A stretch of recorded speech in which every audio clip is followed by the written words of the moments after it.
The whirl of a chopper's blades is heard. Sergeant Juliet, the colonel's helicopter is landing in Palm Circle near our post. His privilege now as the new general. Let's go. He has stepped out and is walking over towards us.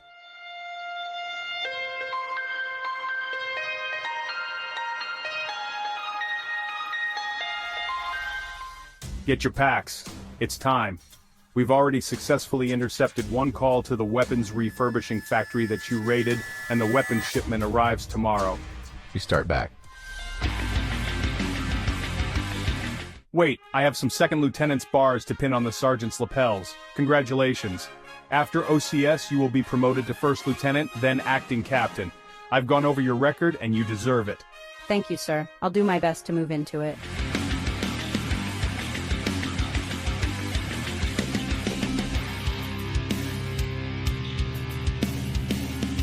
I know how it feels. I'm kind of an acting general now, but I'll get into it after we wrap up this case.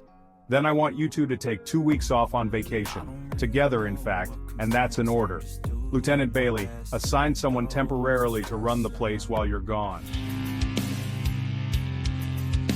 If this mission is successful, then to-be Major Patrick Torney will look after you until his service is done. I thank you both. Yes, sir. The Pentagon thought that something funny had to be going on somewhere.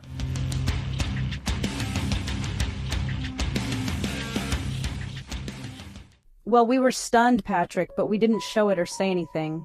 That was our training ingrained. He knew about ours too, which news is still rather new. He has to be DIA. There is probably nothing he doesn't know about. He is probably already a DIA general while posing as an MP colonel. Yes, I agree, and now you seem as all joy and brightness warmed over. I am. And now that we're both officers, we can be seen together out of uniform. Such as we just were in my office? Haha. And you brought me some Irish luck, albeit from a dead soldier. We'll need it in San Francisco. They could be on to us. Oh, they are. Unless on that intercepted phone call we only had to say yes to. Did the shipment go out? And the arrival date. Yes, but some code word might have been missing. We're bringing a large team, our best. Now who am I going to get to run the place while we're off and away? It's mostly routine, but for once a month, as you told me. Hope so, darling.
The San Francisco clash. Our advance team has seen no unusual massing of personnel on the San Francisco docks, but it is ever busy.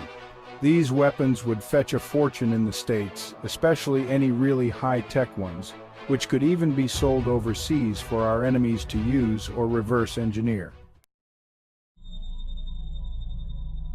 So we're walking into a trap, Lieutenant? Yes, and I'm Juliet. You told me yourself they were clever.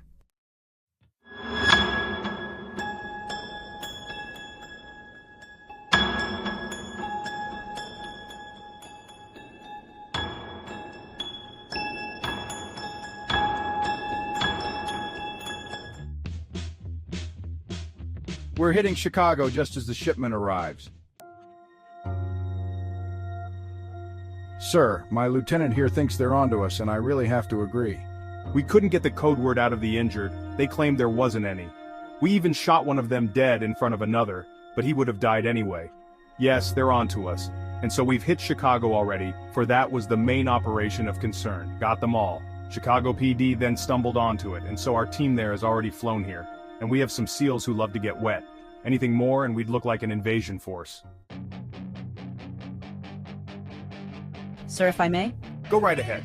If we meet a lot of resistance, then that means there is another distribution center besides Chicago. Maybe the alternate shipments go there. Good thinking, Lieutenant. I'm glad I promoted you. We found nothing about another center, but then they would be autonomous, wouldn't they?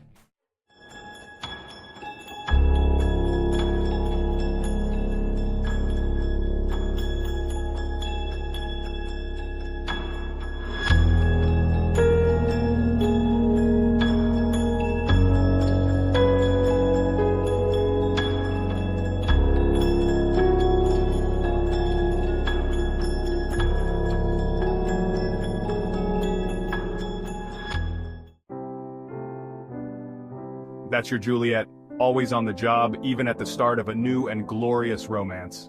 How did you know about us? You were there at the bar, we didn't see you, and we don't miss much. No one ever sees me when I don't want them to. I was but 20 feet away from you after I stepped outside out the back, after posing as the cook's helper.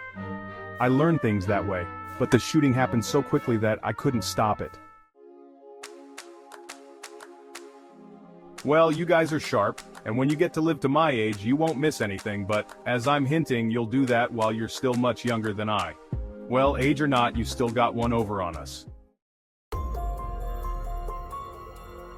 And I saw what I took to be a bird, but its path was not that of a bird, so it was the gun being flung into the gully. You guys went into the gully and saved me from having to launder my clothes. The rest of your act was sheer genius on your parts. Even if neither I nor the pistol were there, you still would have followed up, based on the bullet.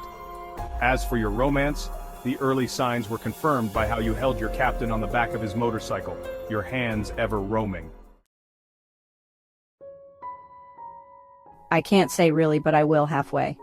Ask Captain Patrick Torney about the person often quite affectionately referred to as the General, now retired in Tahiti, or not.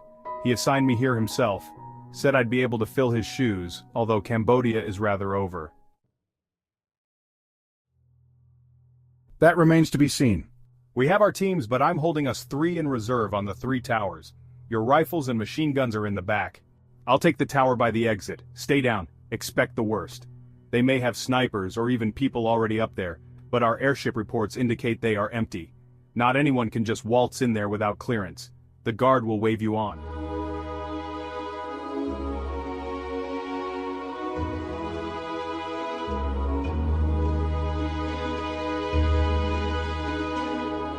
We land, go to the docks, and take our positions, first going through a labyrinth from the rear. We see no one but the first guard, who waves us on. There is not even an MP in sight. We wait, testing our radios. It is night. All right, team, let's stay sharp and keep our communications clear. The ship docks, but strangely, not in an available closer berth. Juliet is positioned way down there and comes on. Patrick, the ship's docking farther away than expected. Something feels off. The tension in the air is palpable as everyone braces for what's to come. No, wait, I've got some soft sounds to the rear. There has to be a lot of them for me to be hearing it. They've got an army of their own coming in. We're in big trouble. I note, Christ, the radio is going dead. Use the phone, Juliet. For Christ's sake, Patrick. We've got no radio and there are no seals in the water, as the general said, and not an MP in sight. If the MPs are waiting in the building, they'll be blown to bits. It's okay. They have our radio bands. They salvaged them. The info I gave you was false. I had to fake them out, and you too. We have no SEALs or MPs where I said they were. I needed you to stay focused, with your reactions real. The SEALs and the MPs are on hand to move in on the survivors. The colonel, now general, is drowned out by the roar of 2 columns of attack helicopters swooping in low and firing, cleaning house along the dock, both in front of the buildings and behind.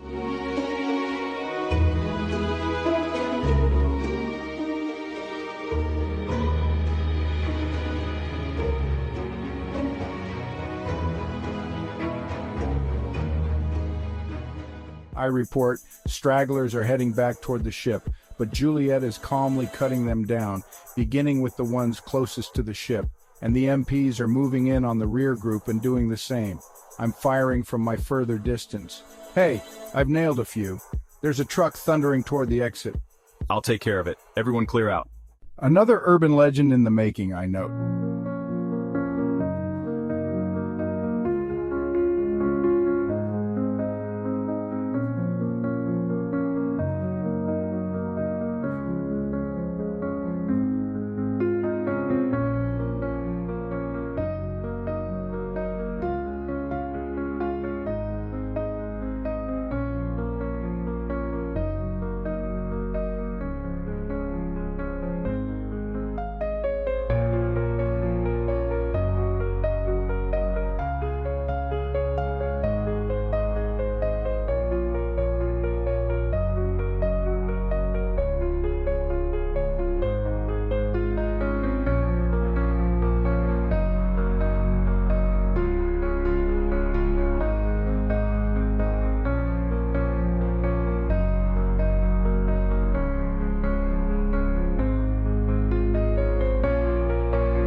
We're driven away in a fine car, the general in the front passenger seat, and us lovers cozy in the back.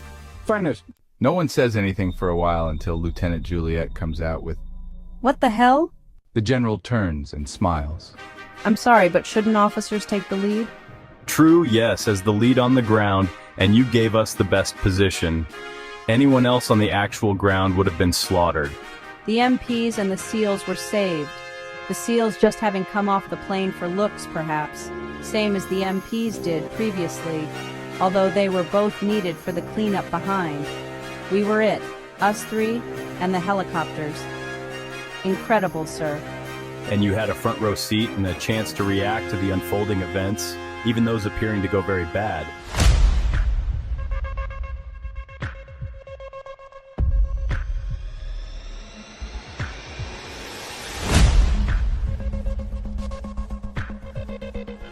Kind of a test then, too, like the one on Star Trek with the Klingons overwhelming in the no-win scenario simulation. I took the opportunity, yes, but you were needed there too. Had to have your reactions to be real on the radio thing, and the captain gave a good scream. I couldn't have anyone getting away or sinking the ship that might contain evidence. As you noted, they'd gotten to those on the ship, employing their own there, for whatever eventualities. This thing is more than just selling pistols. Some of the really good stuff was on the way to other nations. General, with all due respect, you'd have us in the Middle East before all this is over. We'll never get our vacation. So far you've used the Air Force, the Army, the Navy, and I think the Marines from San Diego, going by the look of those attack helicopters. How big of an operation is this?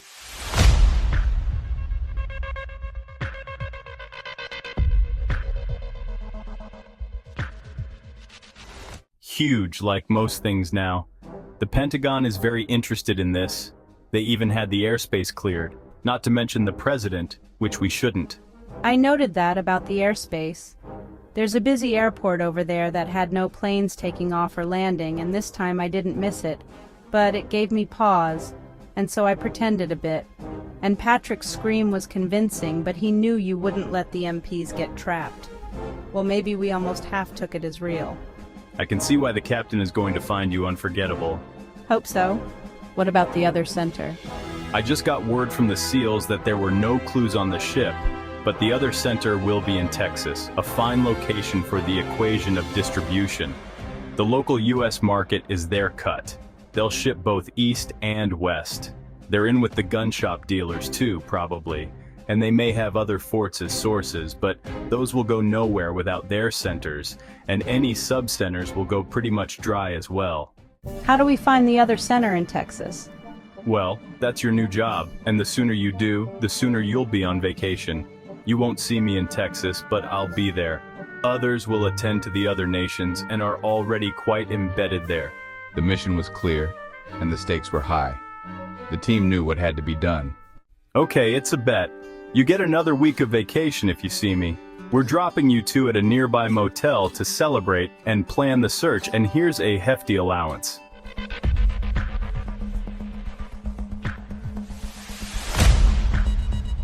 Thanks. After the lovemaking, we light up, and then Juliet sits straight up in bed, having realized something. He fooled us, kind of, just hinting that he was DIA.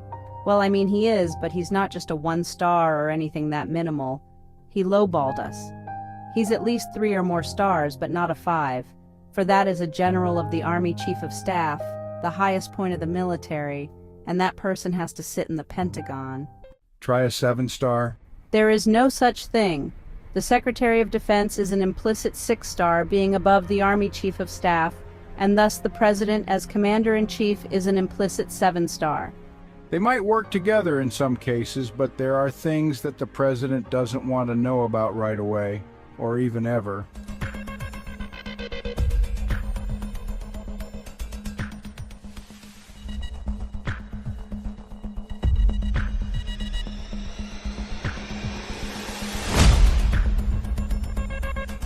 You know this? I served in the Cambodia campaign that was an official non-campaign under the now retired 7-star general referred to as the General. We can go to Tahiti to see him. I was wondering where people already in Hawaii could possibly go on vacation. So you knew it was to be Tahiti? Why not Europe? Because, it's winter time and they're having an ice cold one over there. Okay, just checking. Should be warm enough in Texas, though. Let's look at that map of the US and wonder about a good route to somewhere there. There are clearer and clearer limits to what paths the interstates can take as they get near Texas. So I see. Let's go to the airport in the morning and fly to what might be a good starting point, which appears to be Dallas in the north because the next one, Austin, is too central. How did this guy know anyway? He has many eyes.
The action in Texas.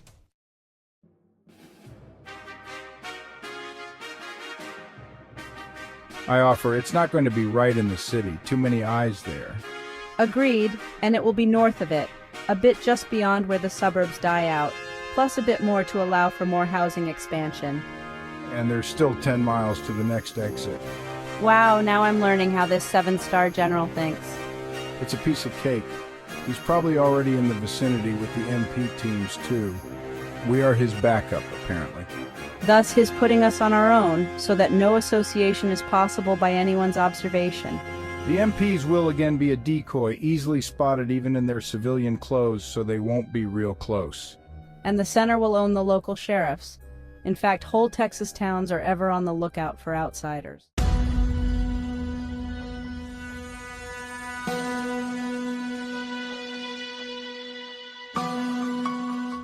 The MPs still have to go in to identify that the target is valid and perhaps to clean up. Yes, but they'll remain at a distance, but for some longer-haired infiltrators. DIA, Yes. and where will the general be? High in the sky, I'd say. He thinks he'll win the bet through us caving in to only two-dimensional ground thinking. So if we can see him, we get the extra week. We have our weapons and some have really good scopes we can use. We'll point a weapon at his plane. We'd better remove the scope and just use it alone.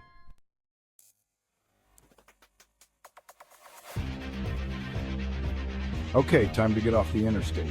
Aha, there's a heavily gated and guarded warehouse not too far off. Good. And you're driving by it at normal speed, There are a lot of small white panel vans. with no markings. That's a mistake, perhaps, not having fake markings on the vans. But then they'd have to have company names and even phone numbers, and that wouldn't look right on long-range trips. Well, it will sure make it easier to find these vans across the states. They'll drive very near the speed limit so they won't attract a lot of attention. The police go after speeders. They'll also make sure not to have any non-working lights as well as good tires. Here's a motel nearby, as they always are, right off the exit, and it has quite the view of the warehouse complex.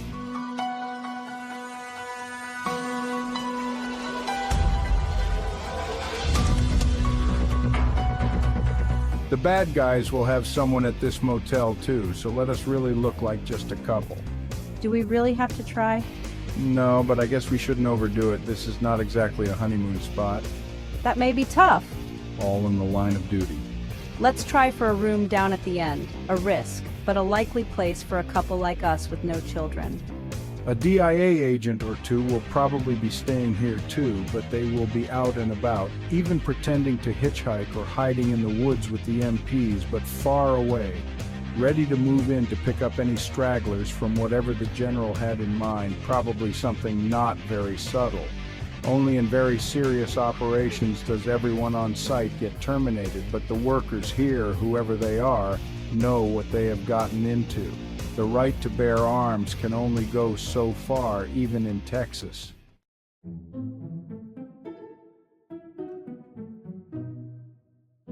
This scope is so good that I can see the weapons inside an open door that is now shutting. Great, for this is double or triple confirmation, which is always good to have. Wouldn't want to wipe out an innocent business. I'll call it into the general's aid. These dealers are on alert, no doubt about it.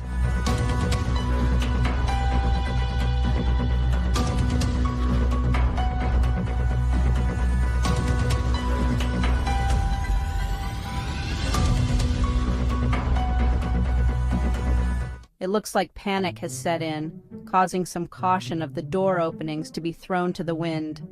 Trucks are leaving, right and left.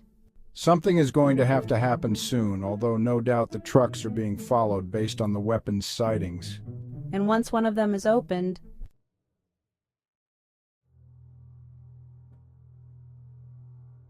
I hear the faint roar of a plane, its sound having slowly traveled behind and thus not indicating where it is now.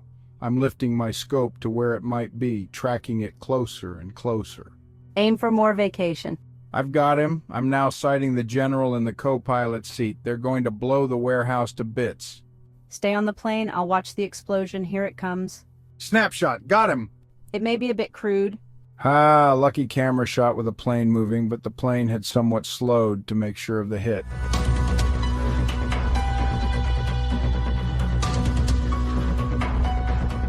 There are no stragglers this time.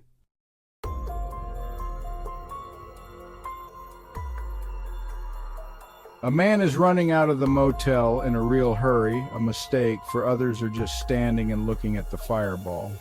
What an amateur. Let's get him. Nice tackle. Let's get him back to the room and tie him up with phone wire. Then you can call it in with the bulky cell.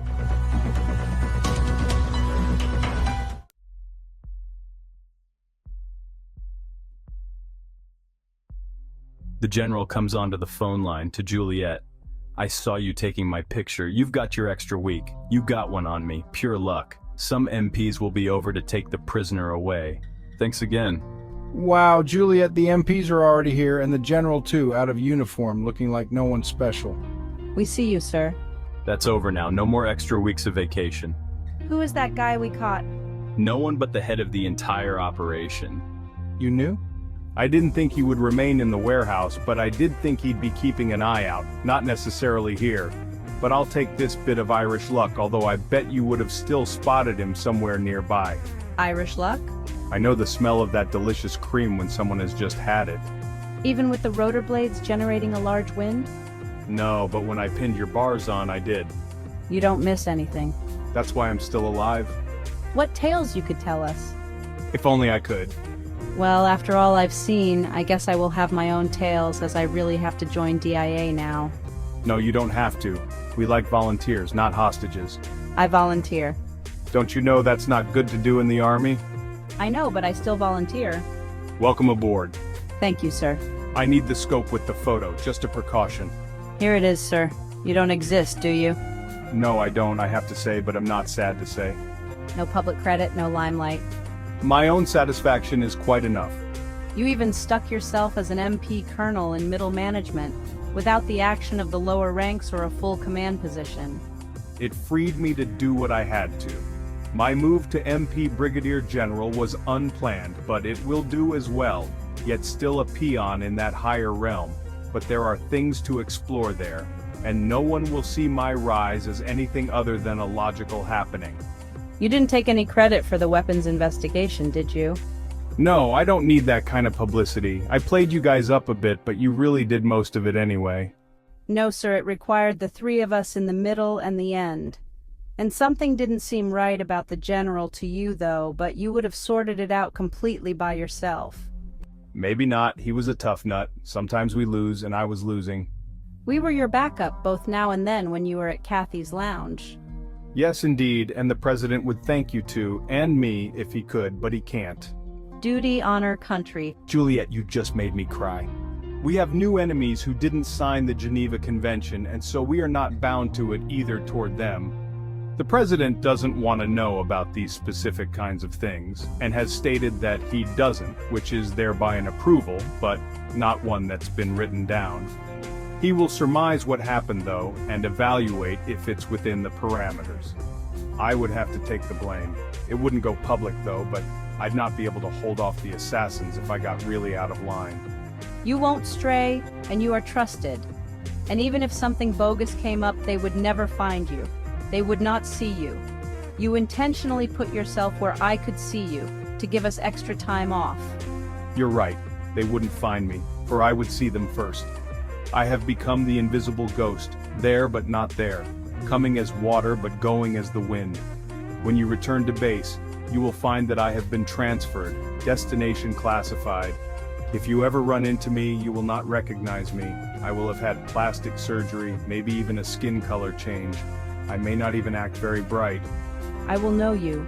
You will be where strange events take place, and I am DIA now too. I might even pick you up hitchhiking down the road after some near disaster. Yes, you might. I've had to do that on occasion. Things don't always go as planned.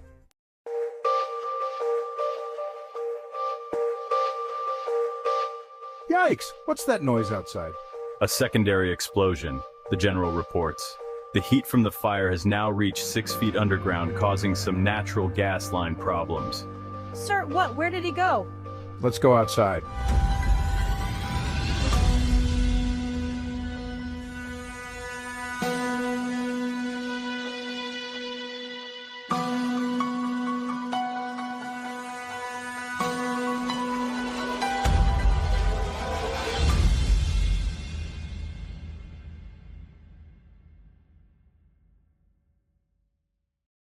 I neither see nor hear any car pulling away nor any helicopters. He seems to be just gone. I see nothing, no movement anywhere. Let's go back in.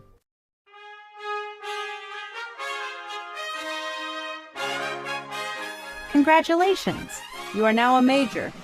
Hey Patrick, there are 2 oak leaves on the table. I'm shocked and awed. I'll make arrangements for us to fly to Papeete, Tahiti. Good, it may not be that healthy to stick around here.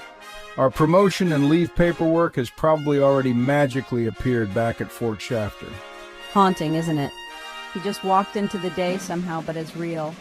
Yes, but there are no such things as ghosts. But we went out and looked. He hid behind a tree while we were looking. How did he know when to move on? Or it was so we wouldn't think deeper about some other things, which I still am. He wanted to get one over on us again. He probably then waited a bit more and then walked far away and was picked up by his aide. He heard the motel door close when we went back in. We drive to the airport in Dallas, return the rental car, and board a plane for Tahiti.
Juliet, have you ever been to Tahiti before?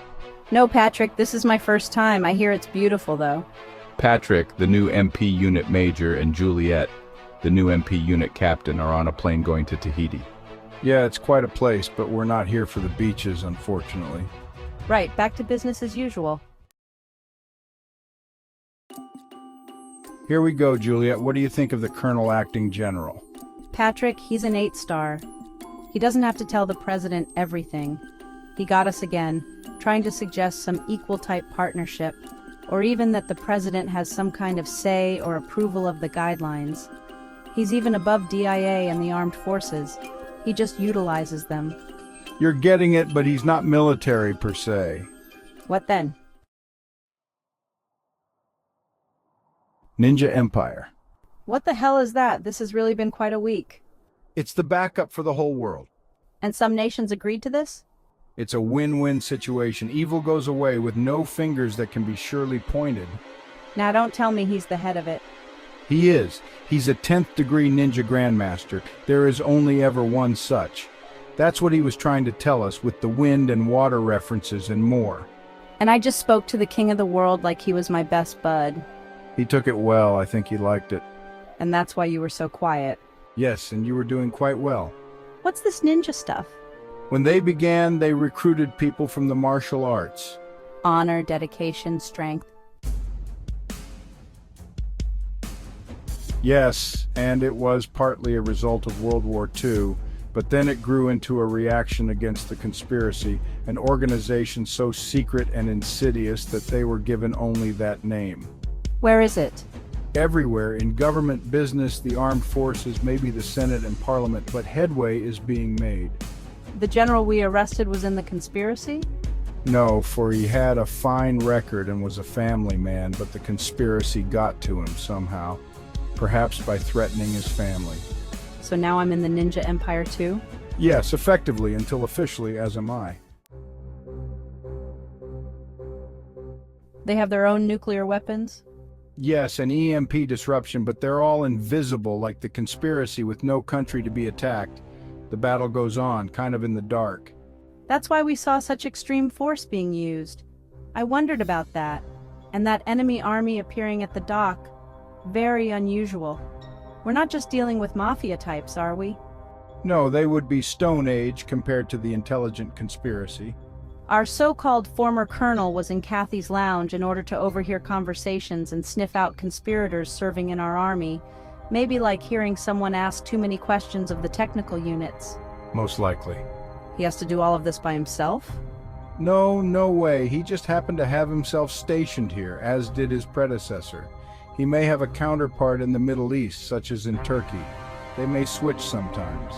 The conspiracy could be part of our own MP unit. I might have put one in charge. No, he is Ninja Empire, a set of good eyes. You made a fine choice. What? I need time to absorb all this, but I can't stop now. Does the conspiracy have nuclear weapons? No, they don't, but they try to grab components, but they have been unsuccessful so far. They much more try to infiltrate governments and even the FBI and any federal agencies and their likes abroad. Their centers are separate, autonomous, zero contact. That's why I heard that wordage today. I wondered about that. What are we gonna do? Life goes on pretty much as usual. Most of the spooky goings-on are behind the scenes. What about people seeing and swearing that an airstrike wiped out a warehouse in Texas? It was just a tornado and a natural gas explosion, but for those few who actually saw it. Like those who claim to see UFOs or even become abducted. Yes, kind of like that. And the attack helicopters chewing up the docks? They didn't hit the buildings or the actual docks, but just the open areas which were re-black-topped that night, right over the blood and guts, dissolving them. Holy shit! And no police responded to the noises there? They were told not to, like it might have been some FBI thing, and if some did, they only saw a crew at work with big steamrollers and such. Still suspicious, though. These things don't happen every day, at least not in the same place, and the noise was brief and near an airport. Anyone around could see the helicopters. Just a night exercise. Or UFOs. Yes, plus they were first on the ground, then came out of nowhere, and then went back to ground. Does this ninja empire have some kind of base? The bases are all over, some beneath parking garages, anywhere where you wouldn't think they would be. There are many ongoing operations. Where's the main base around Hawaii on Oahu? No Nihao. Patrick, the new MP unit major, and Juliet, the new MP unit captain, are on a plane going to Tahiti. No Nihao. The Forbidden Island, presumably run by the same old Hawaiian family for ages. It's shared. You've been there? Yes. You had to keep these secrets until I was on board. I had to. I love you for that. Most of the secrets are out now. What if we or some agents get captured and are tortured into revealing things? We have constant watchers. More ghosts? Kind of. It's a big eye in the sky. We have satellites that can do that? Yes. How do they pinpoint us? By our brainwaves. They're as good as fingerprints. And if the conspiracy gets hold of the satellite or its data stream or the computer centers on the ground? Unbreakable encryption. But if they get the encryption code? There isn't any. It works totally on its own, putting out alerts when we are in danger. How can that be? I don't know. This is the first time you didn't know something. And you're going to oversee the new crypto unit? Yes, and I'll even see the design, but it won't ever make total sense. It's the 9th star. That it is. And the 10th? True, we have a non-person as our ultimate leader. No, for it knows the toe. It can't wear out or run out of energy. Yes, it would. But the 9th star would continue on, meanwhile, still knowing the toe within itself. Then it gets tougher, but it was figured out once and would be again. And if they can't pass on all their clues, it remains forever encrypted until the top ninjas rediscover it. Each one has a clue. And if he dies without passing it on, yes. And only the 10th degree Grandmaster knows it. The toe, the theory of everything. It has been discovered. What's in Tahiti? More secrets. Kiss me and bring me back to reality. Okay, and the plane is landing.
Papit, Tahiti.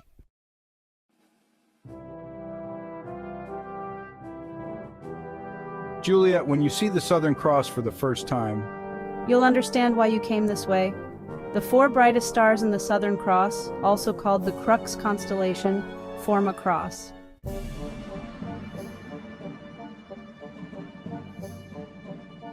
back at Honolulu International, we had entered the seventh gate, the one marked Papit, the name of a place quite remote that had always intrigued me. It being Hawaii's sister and mirror, its archipelago even looking much the same, with beautiful Bora Bora at the end of the world of today, yesterday, and tomorrow, much like Niihau is in Hawaii. We may or may not have clipped the date line while flying over the deep blue waters.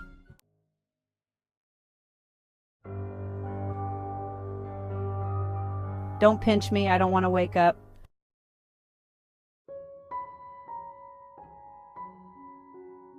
In these southern islands here in French Polynesia, the wizard known as the General has retired with his sweet Nimue in a fine and still youthful middle age. He, my mentor, and the staunch seeker and destructor of evil with his pure and golden heart.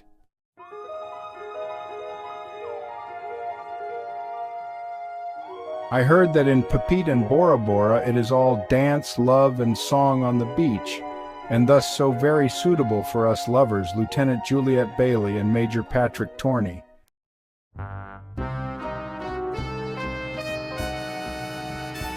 Here the Southern Cross will once again rise, and it is here that we might learn so many more of the world events that have never officially happened.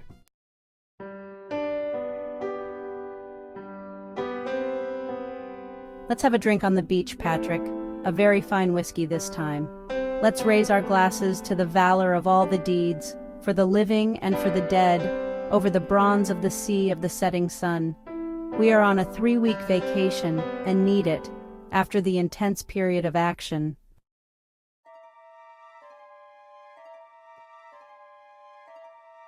Take me to some secluded and magical spot. I know just the place.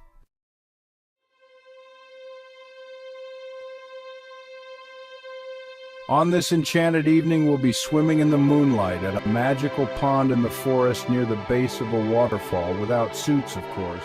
I'm game, and you are the hunter.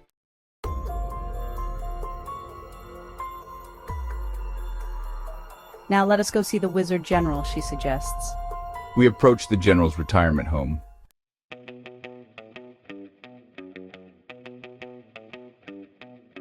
Come on in, I've been expecting you.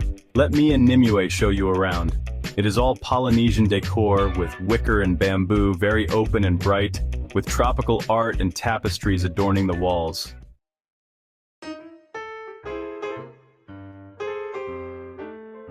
Okay, let's go in for dinner.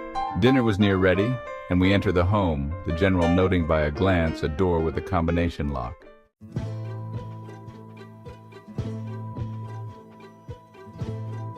I've been intending to show you two something. Follow me down to my office. There is one desk with a picture of the circle of palms from Fort Shafter on the wall behind it, but little else. I see another door with another combination lock.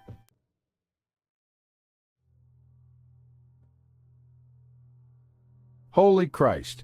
A complete RCA Spectra mainframe with Ben and Lena from CSG running programs on it. You two look cozy. I've always suspected you as a couple, or at least moving toward. Now I have to break training and fall over at the site. And the General had not completely retired, it seems. I can do some programming from afar if you like, General.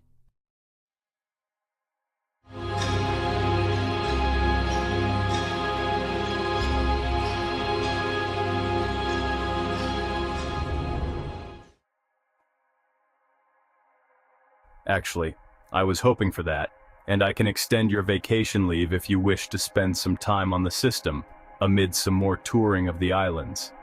And I took note of your noting of the wire outside. Perhaps we shall have to run it through the pole itself.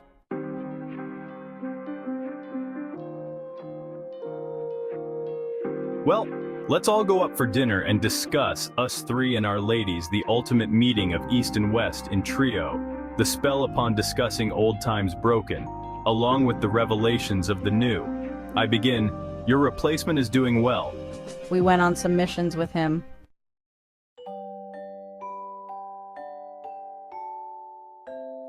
So then he was Colonel Saunders. Oh my, he got us again. Colonel Sanders, as of KFC, and he did fry a lot of Texas chickens. Christ.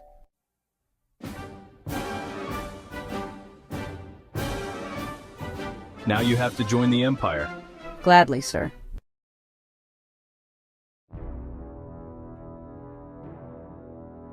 In our haste, we had to use an old-fashioned sniper rifle long shot by a trainee.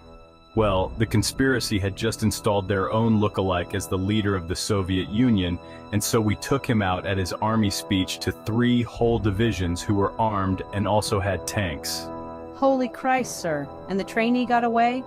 He then used his last shot to ring the bell of our fake tugboat and jumped off a cliff toward it.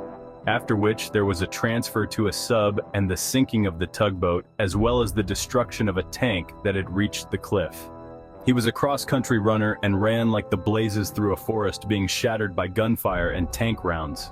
And I just joined your organization? You did willingly.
And I just joined your organization?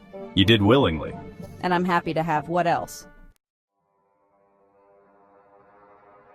And on that same day, we raided a charm school in northern Russia that was training spies in American culture and how to blend in. They had even built a typical Main Street USA.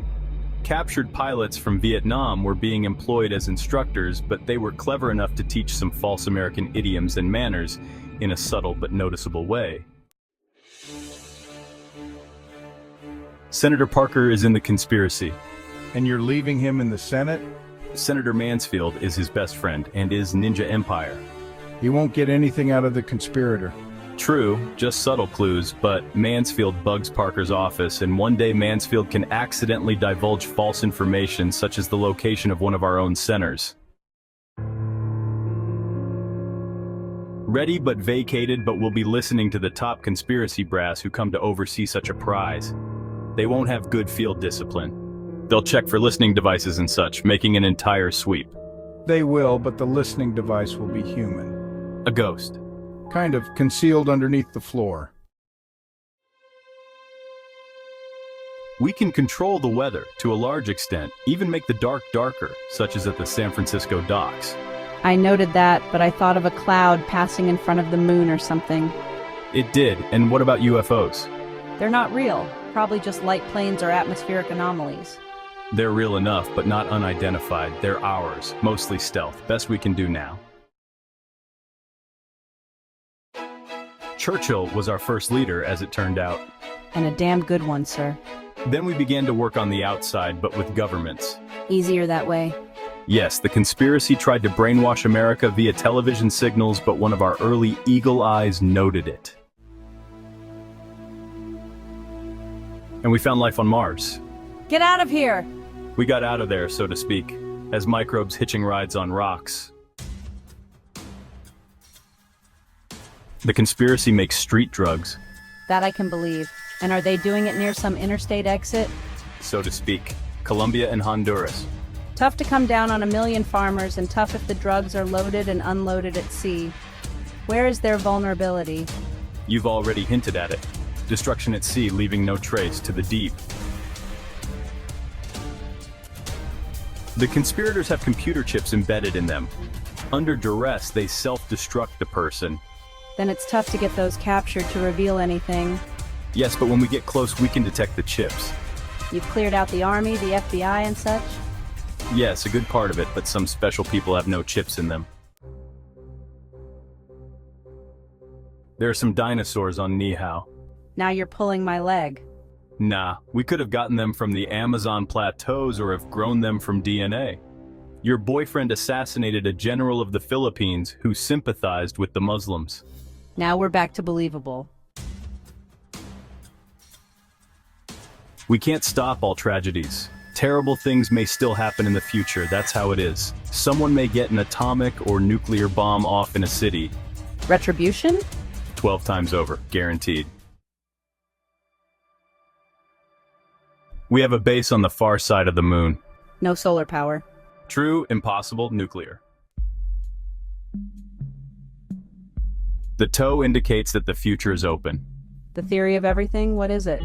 I can't say, but everyone thinks at first that it must be complicated and complex, but it can't be. It's the more reactive, simpler and simpler that can only then lead onward to the complex and the eventual more so. Well said. Coffee and dessert?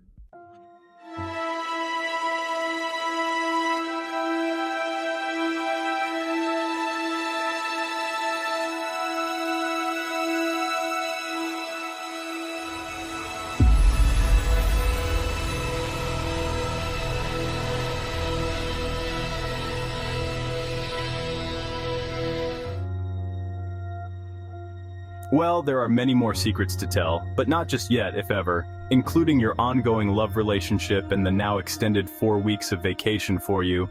So, let us talk again one day. Our vacation time passes. Juliet, a special jet has arrived and will be carrying us to a destination unknown. We take off.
Ni hao? Okay, Patrick, any more revelations? The 13th star is truly the last one that we hope will never be necessary. Oh, and the Garden of Eden has been located as well as the Titanic. Okay, and come on now about finding paradise, the Titanic I can believe. Well, we found paradise in us. So true, and where are we going? I don't know where we're going, but I could guess. We're headed in the direction of the Hawaiian archipelago. Guess we're going back to the post. Probably. Probably, maybe, maybe not. No more surprises, Patrick. My heart can't take it, or maybe it can, as being large with love. We're landing, Patrick, high up on a natural stone runway, braking rather hard and fully reversing engines due to the short length.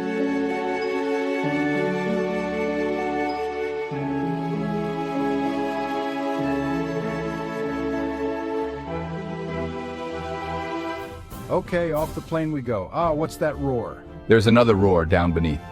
Juliet runs to the edge of the cliff and looks down, aghast. I'm gonna kill you all. There be Brontosaurus here. I laugh so hard that I have to kneel and can hardly get up for a minute or two. She turns into the most wonderful smile I've ever seen. And there's a full-size replica of the Forbidden City below. We're in the heart of the Ninja Empire. See you back within the hour. Here are the steps down the rocks.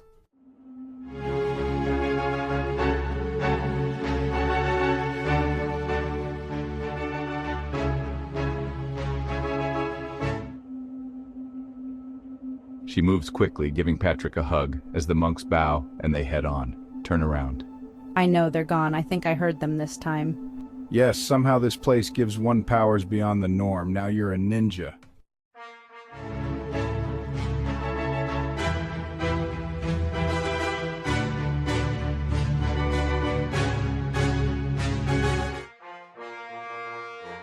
Hundreds of monks are wandering about. Juliet, a monk is sweeping the final steps there and pouring cherry blossoms on them. A fine welcome for our brief visit. Could be some big operation going on with the Grand Master back here directing it. But he likes to be in the field. The plastic surgery perhaps needs time to heal. Let's go in. There is an operation going on, at least according to the computer screens, which show some kind of large plant in the Middle East somewhere. And a close-up of someone getting ready to shine a laser spotter on the plant. The man standing in front of the screens looks busy, but he nods at us. Well, Patrick, he is the same height as the leader we met as a colonel, and his face looks raw.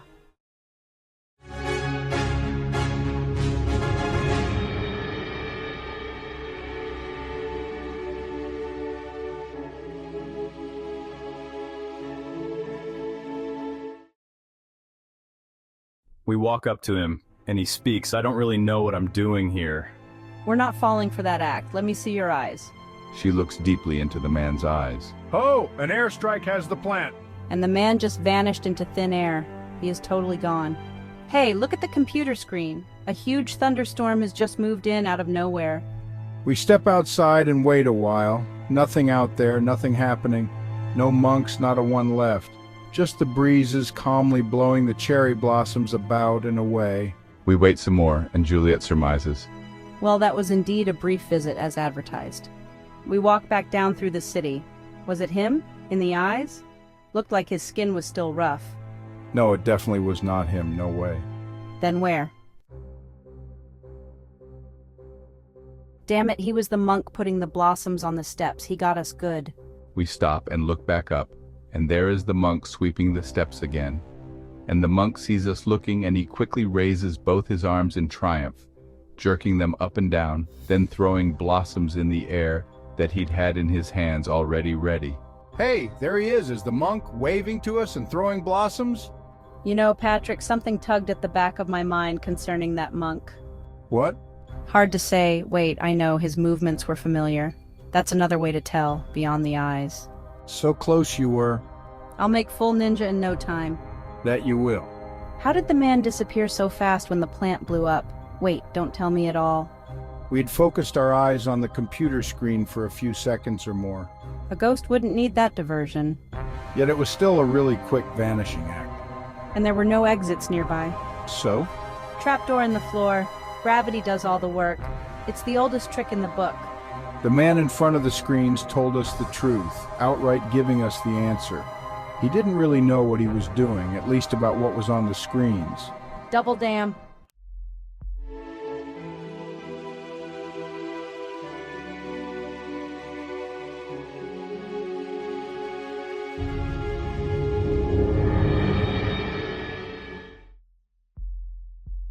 We wander about, then head back to the plane.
We fly back into Hickam Air Force Base, take a taxi back to the fort, and sit down at the MP unit. Let's go christen your new office, Major. Hey, someone left us a new bottle of Bailey's on the desk. Our invisible friend. Let's check the news on the TV first. Sure enough, a possible munitions plant in Russia has somehow exploded in the middle of a heavy thunderstorm. Wow, I didn't think that really happened. I thought it had to be a video replay to distract us so he could vanish. He timed our entire visit right to the second. That airstrike was in real time. That's the lesson he wanted us to walk away with. That precision is necessary. I love this school, Sherlock. A week passes, all minor stuff. The other MPs take care of it. Juliet bursts into Patrick's office. We've got another dead soldier, drug overdose in the barracks. We walk over to the barracks. It is an open floor with many beds and lockers. Everyone quietly drifts away when they spot us. No one likes MPs. Juliet searches the area.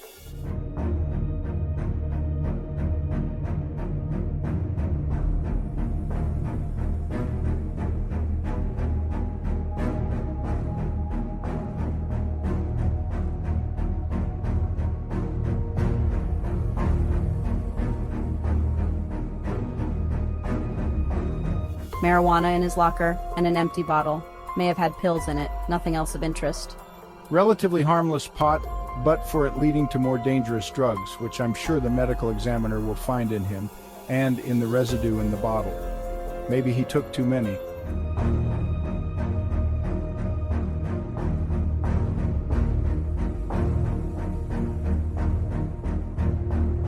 If we can track down the pot, we'll get onto the source of the hard stuff.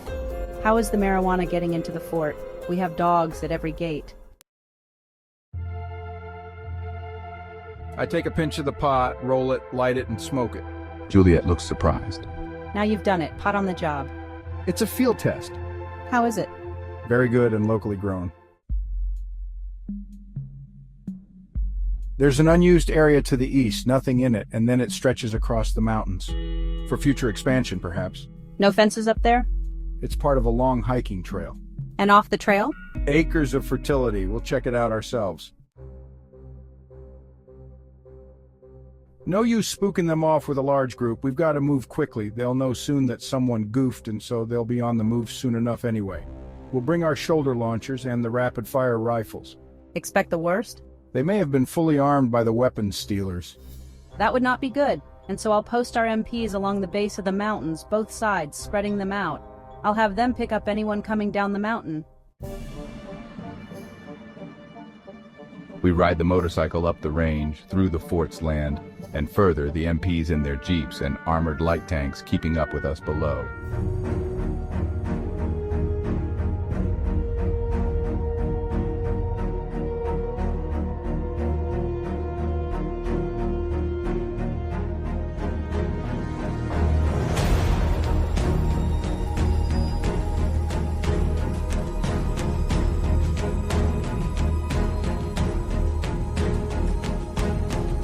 We'll stop every few miles or so, turning off the motorcycle and listening for a few minutes. It can't be much further if we gauged it right. Think like them, not too close to the fort, but not too far away to have logistical problems in the wilds of the heights. We stop, and Juliet closes her eyes and listens. I have my new ears, I hear them. They are moving slowly toward us in their trucks, maybe a mile ahead. Man toward the fort's land. Of all things, I'll call it in, to Nihao as well. The MPs closed off their first escape road just as we wanted them to. They're hoping for the next one. Bad for them and also bad for us too. We're in between them and the next road behind us, which is right in town where we have HPD on it. Can't let them get there. Too many civilians, buildings, and traffic near there, and they may have gun trucks. They're desperate, but even so, they don't want to deal with the MP combat armor. However, they can easily dispense with HPD. They're speeding up. Hold. MP armor is attacking them from behind. They're moving ahead much faster, throwing all caution to the wind. Damn, 20 trucks, all manned with machine guns. Run! We run back to the motorcycle with the conspiracy but a half-mile off and gun the cycle. Patrick, now I hear trucks from the other direction. This is serious shit. They're going to come right through us and pass their other trucks at a clearing so they can face the MP armor head on. Trucks are coming at us from the other direction, too. They don't know we're here. Probably not.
We're out of time. We have to stop, get off the cycle, and lock and load. Stay near the cycle. There are extra launcher shells in the pouches. No time to even call this in. We stop, not even having time to hide the motorcycle or ourselves, and quickly load the launchers. We have only just set up when the first of the trucks comes roaring up the path. Those trucks are dead ducks. I'm almost ready. Take out the first and I'll take out the second and the third, and then you take out the next one. They're already firing. We have to get off the path. Opposite shoulders. Find a tree for cover. They'll see the blasted cycle. No time. Bad luck for us. Bullets are winging all around. We can't show ourselves. The motorcycle is shattered to bits. Its presence identifies us as being in the vicinity, so we can't just wait for the trucks to pass and then take them out. So we have to do something before men can jump off of the trucks. We swing out our weapons. What if each of us goes for the same truck? Then we'll come up one shell short. There is no time, since for each of us time has now slowed down internally. Rank. I am the major and she is an acting captain. I must take the first and the third truck, she the second and the fourth. And it works out that way. The trucks are blown off the path just as before. We take off like it is the Olympics, nowhere to duck into. We hear bullets thudding far behind us, inexorably getting closer. They can't see us, but they are firing anyway. Our lungs are near bursting. I gasp. 100 more yards. I somehow sprint a bit ahead of her as like a runner seeing the ribbon. Nothing there, she notes. One last surprise. It's all the words I can get out. I veer to what looks like a sheer edge, turn on the brakes and slide, kneel down and roll over, then hold with my hands and drop off the edge, my example conveying what words cannot. She does the same, falling 15 feet onto a 5-foot outcrop, the lawn of my mountain retreat. I pull her into the rock cave underneath the path. It is actually my supply room, not the main, but connected. I crawl to the weapons box and open it, grabbing one for each of us.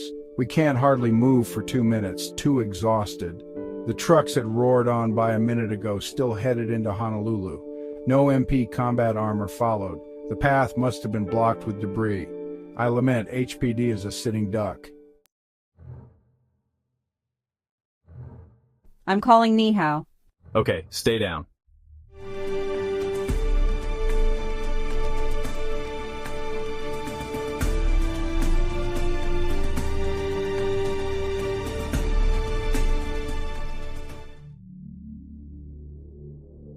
A missile is streaking through the sky, moving like a flash. A missile, the Nihao defense system. The mountain shakes. A few things in my living room on a table jitter and dance around. Juliet looks over at the room. It's beautiful and hidden, just like you told me. A home away from home, a retreat, a camp, a place beyond words. I want my Mrs. degree. S1. Ours now and forever. All this in just 2 months. S1. You got it? I give up my bachelor's. Hope things quiet down around this island. S1. A rare conjunction. And how does that missile strike get explained to the public? S1. I think we've got them on the run. They were making much more than pot there. S1. What missile strike? Just an artillery exercise from the fort. As for anything else, some local yokels got busted for a large pot plantation, and some tried to escape, just about as it really happened. We hear the MP armor slowly rolling by, S2, and it looks like it was also their main base on the island. S1, that's for sure. Call them and say we hiked safely back to the fort. Honeymoon time, plus this place has to stay secret. S2, they're looking for us. Any injuries? S2, now you're talking. I don't know. You'd better check me all over.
The retreat. The extent of this retreat is actually within the confines of Fort Shafter in a scenic part unused for anything else.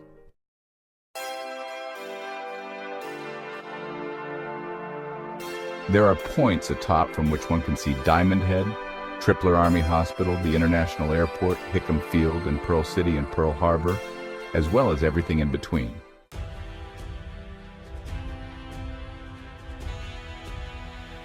After entering the fort and being waved through by the white-gloved MP, there is, off to the right a ways, a seemingly useless and steep embankment. And yet after powering up it on a motorcycle in first gear, there is then a sharp left onto a path 6 feet wide or so that goes up very slightly as it traverses the base of the mountain until a wide right curve brings it back to another, higher angled traverse, but not steep really, yet ever gaining height on its long way.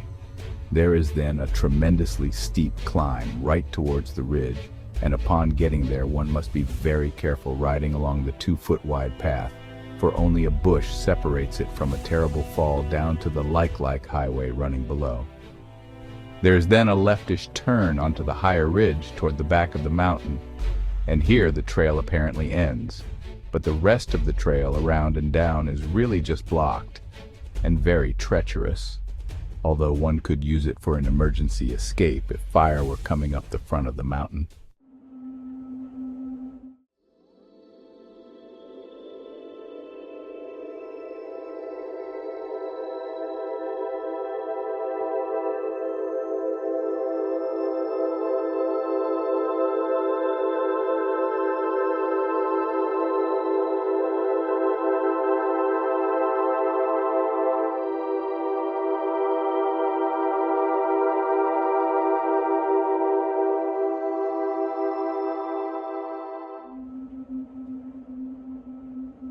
It seems as there is no retreat here, nor anything at all, but it is slightly down and beneath, tucked into the cliffside, and so one must climb down to it. However, there is also an invisible and more circular route to it, although it is laced with jutting rocks.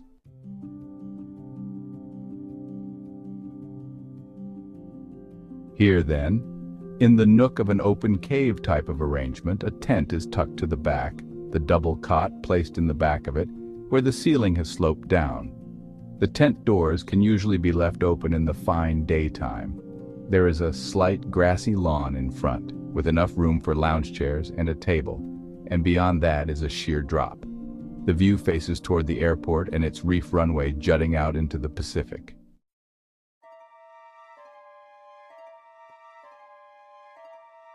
This is our new getaway home. I see a shadow. Someone is atop the cliff.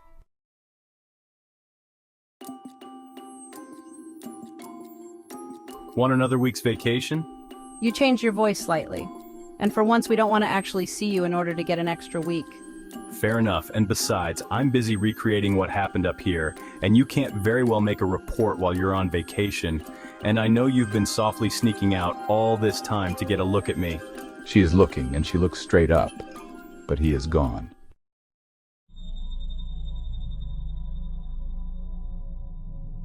How did he get here? I didn't hear any helicopter. I didn't hear anything at all. Yes, impossible. Unless they have a transporter type thing. Too risky, and he could have waited and then gotten here in a more regular way. The assessment could have waited a bit.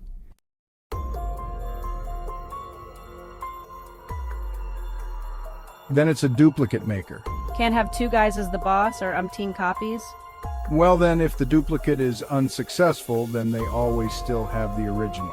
True, but if the duplication is successful, then it is the duplicate that becomes more up to date with the latest memories, and so he is the version who must be maintained.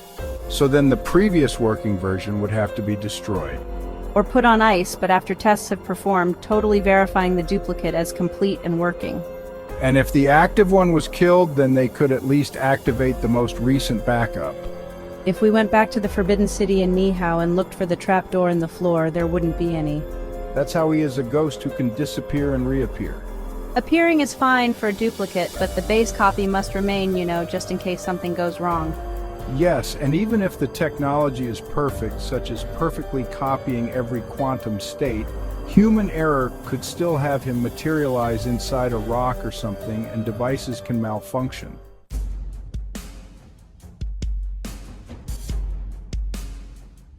It's a true transporter, not a duplicator. No messiness of getting rid of clones. They have the toe. Nothing can go wrong, just as with the 9-star satellite. That was the lesson of his visit.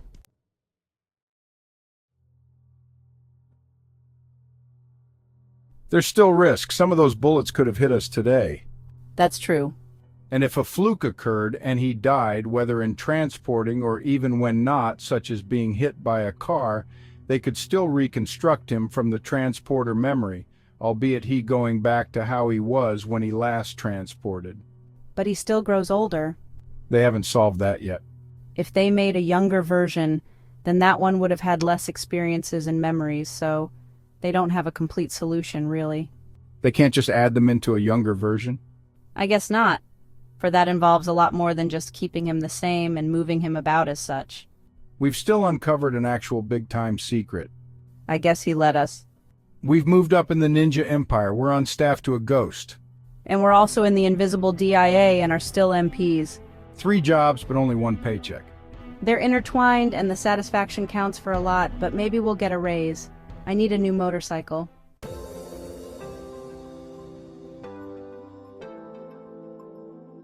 And I'm extending my service by 6 months. We have a wedding to plan. I would hate that wedding prep stuff. We're getting married by a judge. And those 6 months will be the best you ever had. Fine with me. I'll always be at a fort near to wherever you are.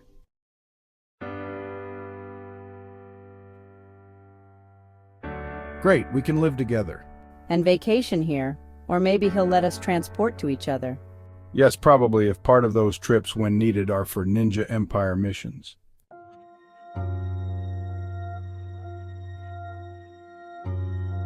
We might get killed eventually. Then he'll reconstitute us. It's still scary to die in some horrible way. It is, but we won't remember it when we come back as we were. We'll think it's Tuesday, but then find that it's already Thursday or something like that. Time will have moved on. That will be our clue. Then we'll read about how we died and learn from it, improving ourselves by seeing what went wrong. Let's just try to stay alive. The coming back option might make us reckless. I don't really like dying that much, at least not while we're young. It really just ruins the day, you know. Okay, we'll only die if it's absolutely necessary.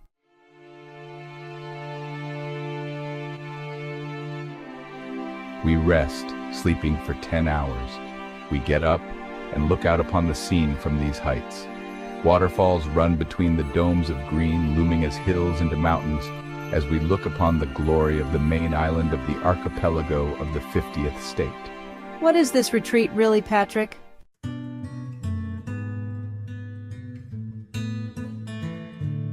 It began as just that years ago, a respite from DIA in Cambodia, and then it evolved. I keep some treasures from my adventures here. From your times with that general in Tahiti? Yes, some, and now it's my Empire base and ours.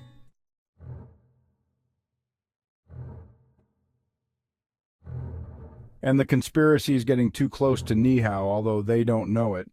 Nihao is in plain sight and they don't know its worth? No, for psychologically it's there, but not there.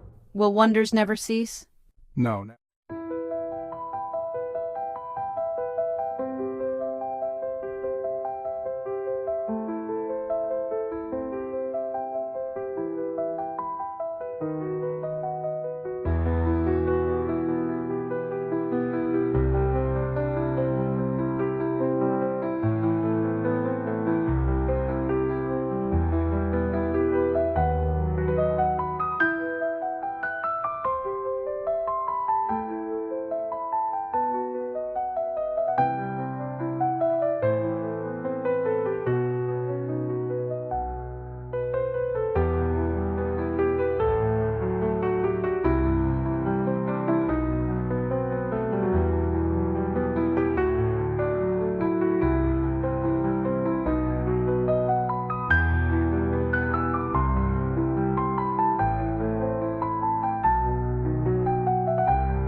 We, Major Patrick and Captain Juliet, walk to the back room, through an apparently solid rock wall that somehow gives way. The room is full of communication equipment and treasures. As Major Patrick and Captain Juliet step through the wall, they find themselves surrounded by a trove of treasures and advanced communication devices hidden from the world. Here are many fine treasures, Juliet, such as the one and only jewel-encrusted edition of the great Omar Rubaiyat that I fished up from the Titanic lying on the floor of the North Atlantic. The only other copy was destroyed in World War II. Here as well Aristotle's lost book Beyond Metaphysics, and two, I have some nuggets of gold found in the original Garden of Eden that was located in the heart of the Amazon jungle, wherein lie massive fields of lady slippers thriving due to a rare fungus and all of the flowers of paradise, many of them replicated here in Hawaii. And the Celtic chronicles I have as well that were found in an iron box beneath Glastonbury Abbey, telling all of the tales from the Dark Ages and from the tomb of the Holy Sepulchre, the Holy Grail itself. Here as well a sliver of the true cross, a small vial containing a drop of the Virgin Mary's milk, a pebble from a moon rock given to me by a polymath who works for the president, a smart thinking and talking cricket named Crick, the tip of the spear that pierced the side of the Savior, a few molecules of immortal air from a sealed pyramid chamber in Egypt, some secret papers retrieved from the shaft of the bottomless CIA and DIA trash pits of things that never happened, a thriving rose bush just outside my window that was begun from Omar Khayyam's 11th century garden, Flamberge, Prince Valiant's singing sword, twin-toe Excalibur, Thomas Jefferson's briefcase, an original and intact Ming Dynasty vase, the third, missing tablet of the 15 Commandments, the solution to gravity, as it is a means and a reason for quantum collapse from superposition, a tennis ball with my initials marked on it in a yin-yang style. Yet all of these treasures pale in comparison to reality's truth unveiled. I am now holding part of a brick that came from Nero's very recently discovered revolving banquet hall that kept pace with the turn of the earth. And here the first book of the Library of Congress, a place which now has 500 miles of stacks. It began anew after burning by the British when Thomas Jefferson donated his personal library. I found his diary in the lining of his briefcase. It said that some of the founding fathers wanted to retain a deity, non-interfering, to save the new nation from the religious superstitions associated with a theity, a word that I myself invented. You can look it up, finding that all of the entries are my own. Amen. He is not gone, though, but lives on in your heart and mine, as in him lived all those before in which the universe itself came to life. I hold in my hand a bone from early sapiens or of proto-man. We will each be given one of the clues. Mine will concern nothing and yours will relate to everything. They are opposite sides. Butterflies are the proof that one can have a second life. Thanks for flying with me. We fly united. We'd better, for the conspiracy may still be afoot. Where's the main entrance to this place? It's over there, coming from those bushes and trees, but no one would catch on to it, and besides, I took the rope ladder away. Honeymoon time?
Cambodia remembered.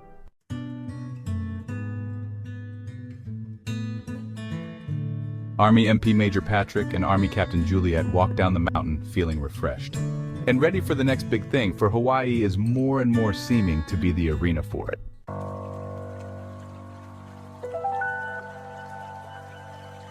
The MP unit is quiet, they having patched up themselves, their gear, and their trucks and jeeps.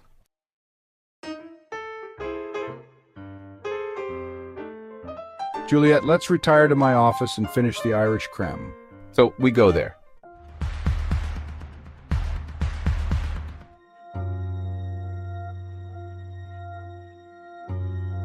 Tell me about Cambodia, the early times, with the major who died.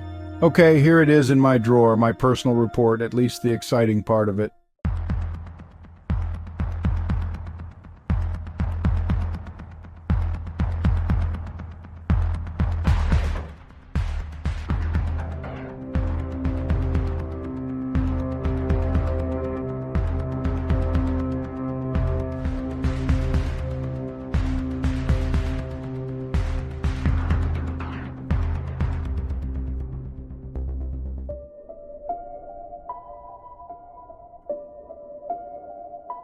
We were on the wrong side of the river by purpose in Cambodia, which was fine, for we barely existed with no records kept.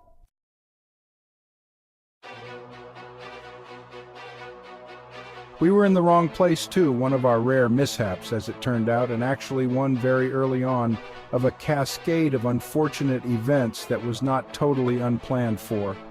Always have an out, for there will be those times of woe.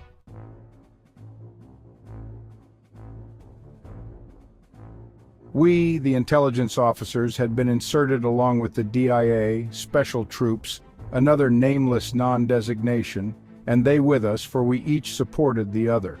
The action had been going fairly well as planned, the many opposing rampagers led not so much by reason but by the beast that was ever part and parcel of man.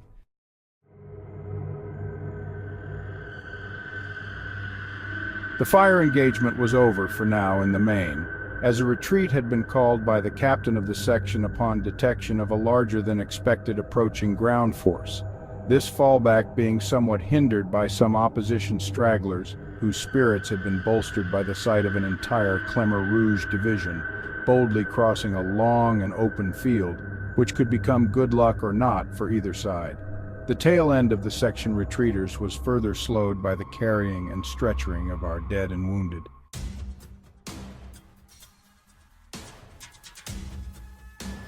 Actually, the surprise incursion had gone well, but for the fact that we two remaining were now pinned to the ground just inside the front edge of the tree line, as all hell was breaking loose, shattering the forest trees and their branches. The special troops had just begun their slowed retreat, and we could leave no one behind but ourselves, my major friend and I.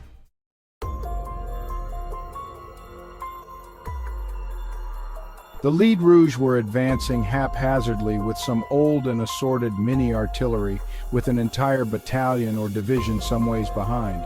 We would not last where we were, but we had to stay behind for yet another reason, for we were the information and intelligence gatherers when in the field and on the ground, as well as back at our base in Hawaii.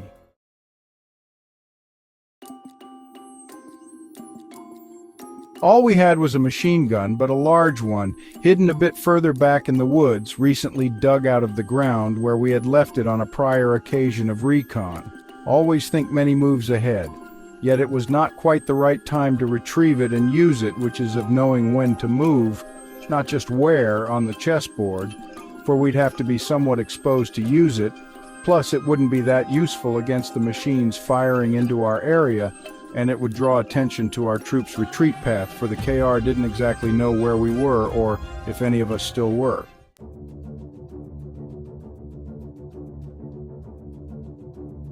We had to survive at least 10 more long minutes.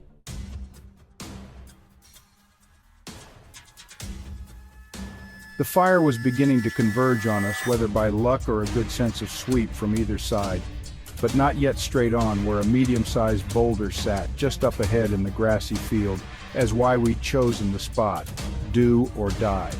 We dashed out and crept up to it already having an end split just off of it. We needed more time, at least many or several minutes. We dug out the ground behind the really big rock a foot or so deep, exposing the part of the boulder yet underground, and laid in the depression. Another minute or so and the above-ground portions of the rock would be gone, and soon they were, shattering and flying away.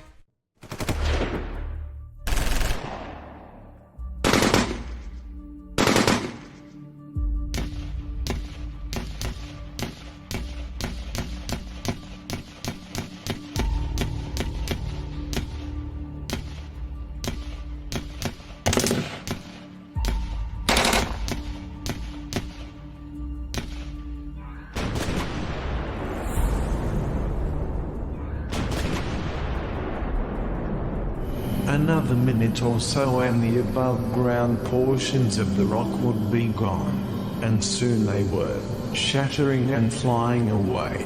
The enemy would see no one behind the rock, which was no longer there, but just might figure it out soon.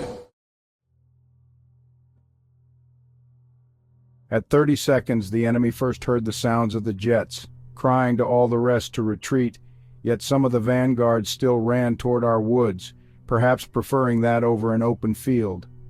Not good, neither for us nor for the special troops that were still retreating through the forest, who could still become targets at the river shore clearing while boarding.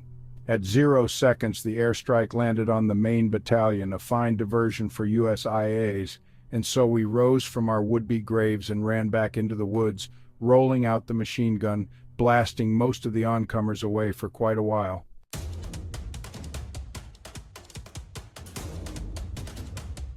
The machine gun finally overheated and jammed. We made no pause, which is more of the training, and so we were up and off into the jungle like bats out of hell, not wanting to become meatloaf.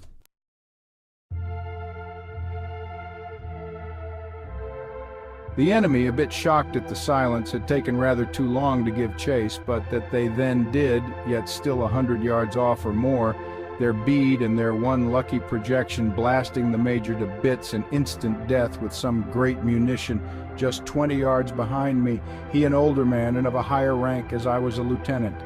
The rock had been hard, and the road of the trail was long.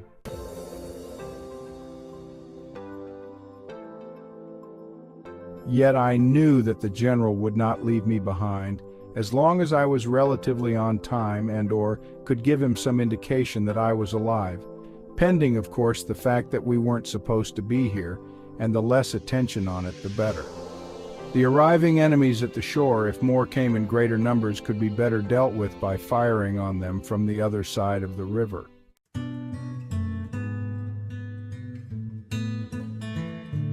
I reached for the radio, but then remembered that it had been assigned to the major, my mentor and my friend, even though I wasn't even a captain yet, nor now even the total captain of my fate, for the chessboard had now crashed and fallen to the ground.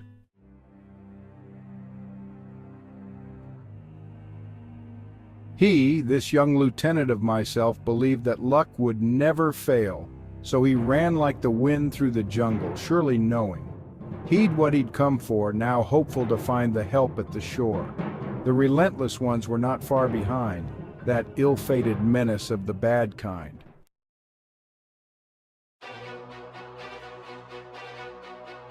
Misfortune laughed and said, "No road could be too hard to tread, for we are fearless. To those a boon, for they ever seize the opportune."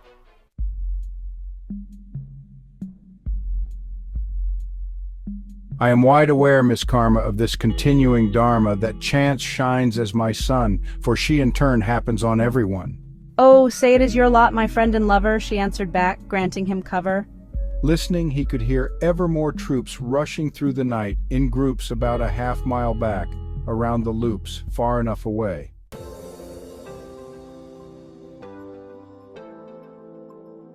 I gratefully welcome thee, Miss Lady Luck of Dice, though I may pay a late fee for my pickup so precise.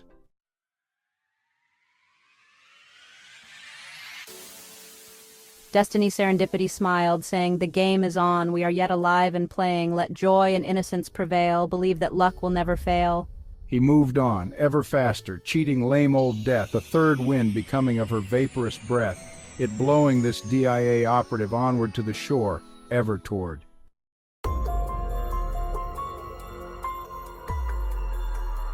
He could hear the whirling chopper, but now receding was its Doppler, he thus grieving of its leaving. Am I much too late, still too far? Shall I curse you all, destined stars?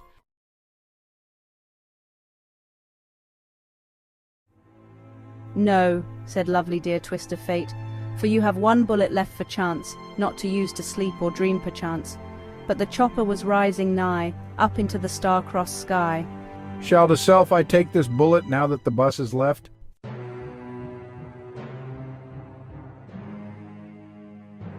He smiled and then knelt to ground and sent his last bright tracer round just ahead of the copter now departing. His minor wounds yet sorely smarting. I bless you with all my lucky charms, my good and well-fated man of arms. The door gunner noted the red tracer and whence it came of the river vapors.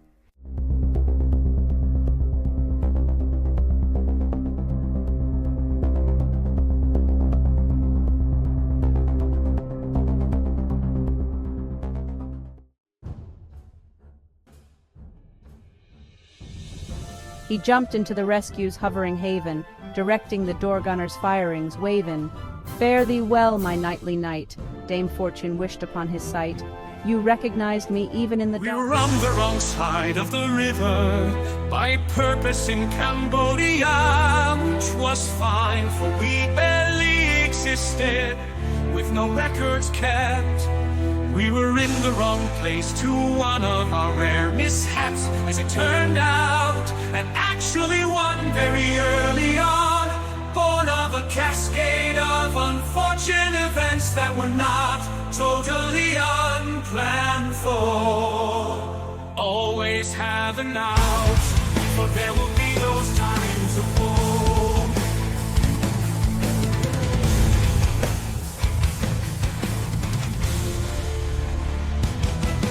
Always have an out, for there will be those times of war.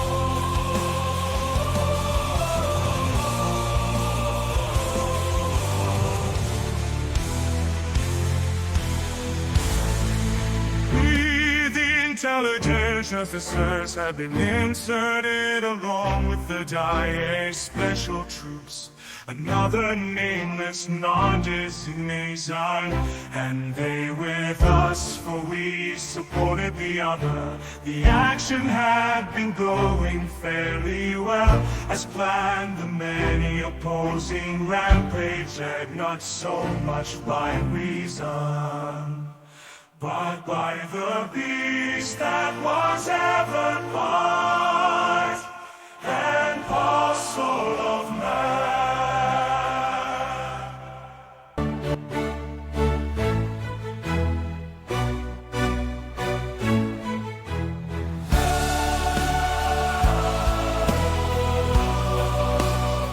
The fire engagement was over, for now in the main as a retreat had been called by the captain of the section.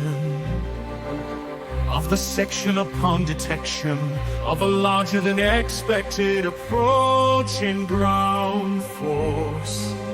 This fallback being hindered by some opposition stragglers, whose spirits had been bolstered by the sight of an entire Khmer division boldly crossing along an open field, which could become good luck or not for either side. The tail end of our section retreaters was further slowed by the carrying and stretchering of the dead and wounded.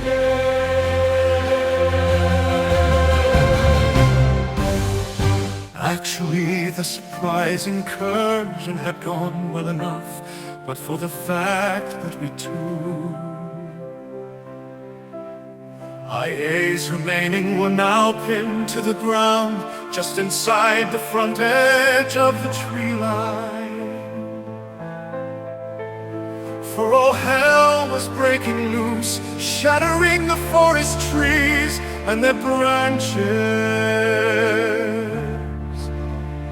The special troops had just begun their slow retreat, and we could leave no one behind but ourselves, my major friend, and I. The laborers were advancing haphazardly with some old assorted mini artillery, with an entire battalion or division some ways behind. We would not last where we were, but we had to stay behind for yet another reason. For we were information intelligence gatherers when in the field and on the ground.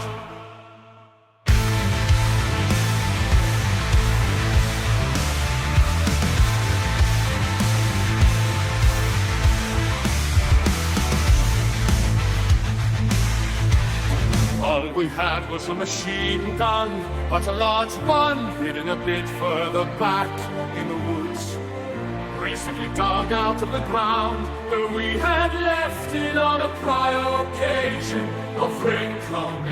Always think many moves ahead.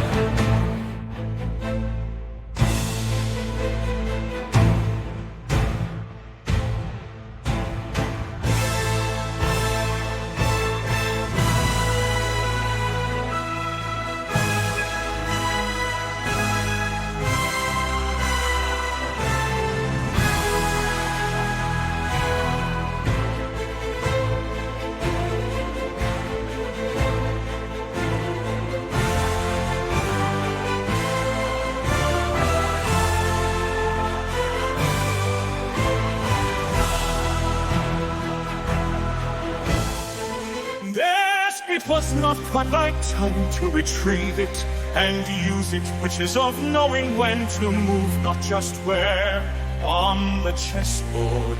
For we'd have to be somewhat exposed to use it. Plus it wouldn't be that useful against the machines firing into our area, and it would draw attention to our troops' retreat path.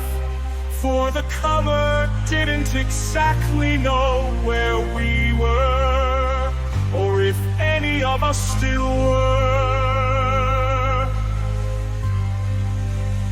Not show yourself until you have to. We had to survive at least 10 more long minutes. The fire was beginning to converge on us, whether by luck or a good sense of sweep from either side, but not yet straight on, where a medium-sized boulder sat just up ahead in the grassy field, which was why we had chosen the spot.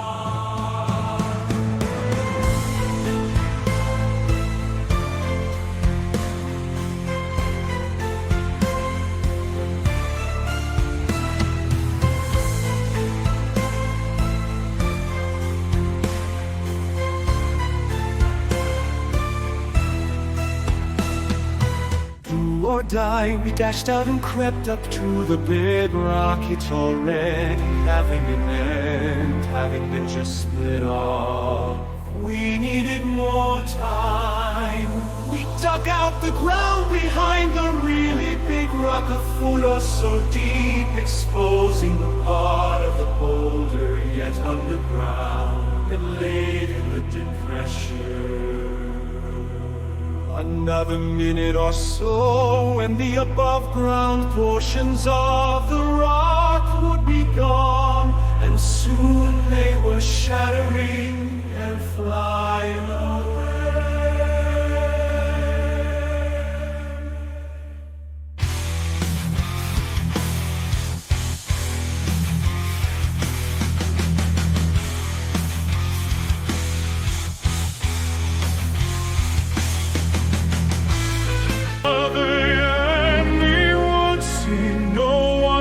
behind the rock, which was no longer there, but just might figure it out.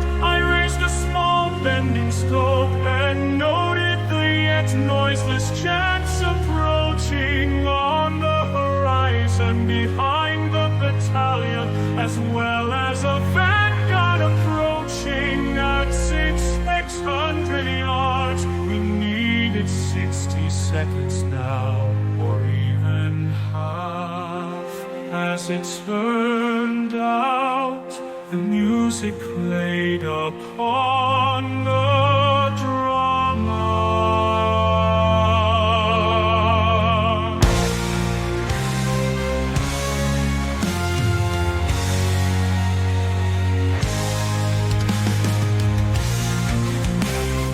30 seconds the enemy first heard the sounds of the jets, crying to all the rest to retreat, yet some of the vanguard still ran toward our woods, perhaps preferring that over an open field.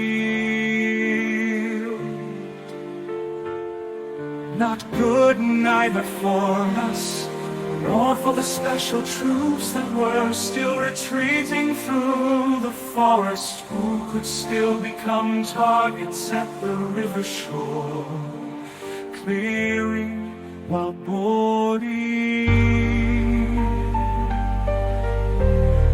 At 0 seconds the airstrike landed on the main battalion, a fine diversion for us.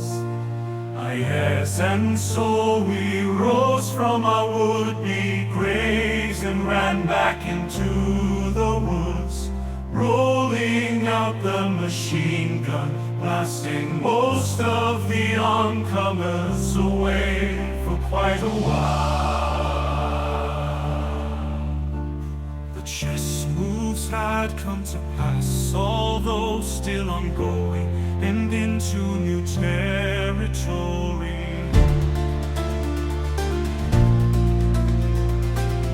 The machine gun finally overheated and jammed. We made no pause, which is more of the training, and so we were up and off into the jungle like bats out of hell, not wanting to become meatloaf.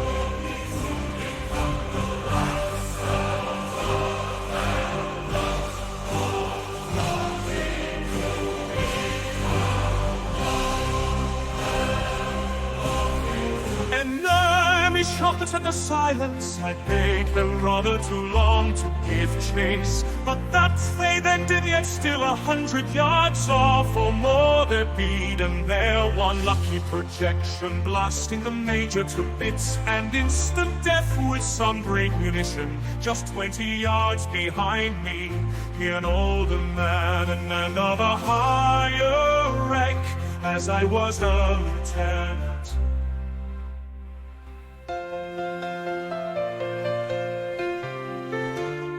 The rock had been hard, the road of the trail was long, yet I knew that the general would not leave me behind. As long as I was relatively on time and or could give him some indication that I was alive pending. Of course, the fact that we weren't supposed to be here, and the less attention on it, the better the arriving enemies at the shore. If more came in greater numbers, could be better dealt with by firing on them from the other side of the river. message for the radio, but then remembered that it had been assigned to the major, my mentor and my friend, even though I wasn't even a captain yet. No, not even the total captain of my fate. For the chessboard had now crashed and fallen to the ground.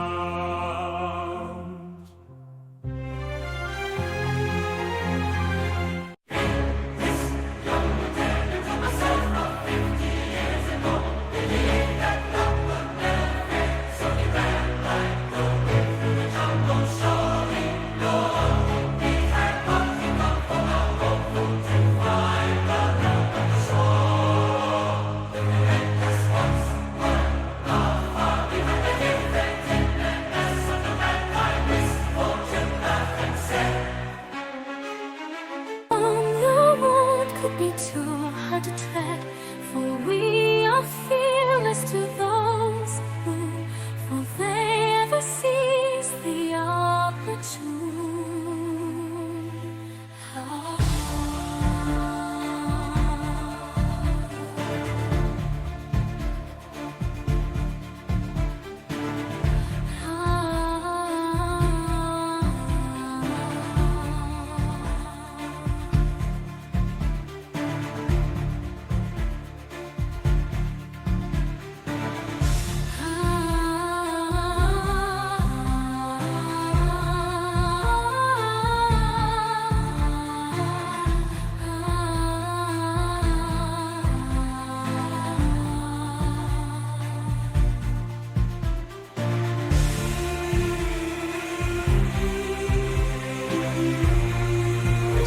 Your face happening just past a sharp turn in the trees.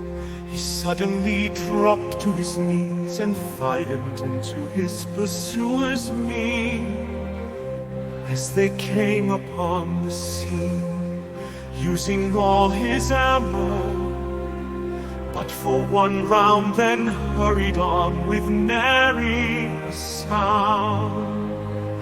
I am wide awareness, karma, of this continuing dharma, that chance shines as my sun. For she, in turn, happens on every word.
She answered back, granting him cover.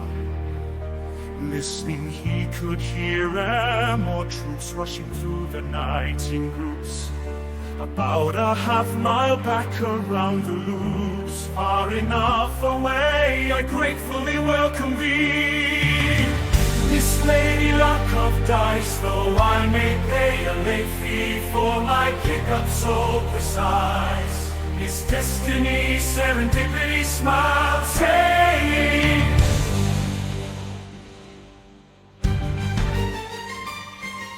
Keep us on, we are yet alive and play.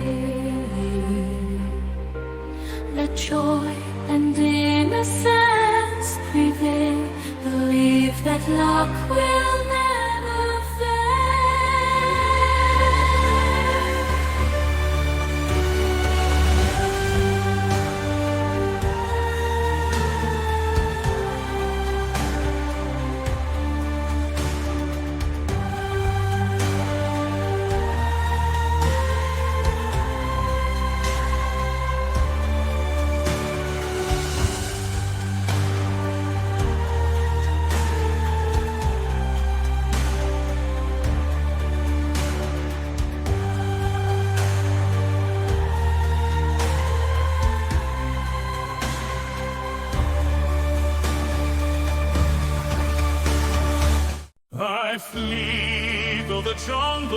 as the boy who was once on the cross-country team.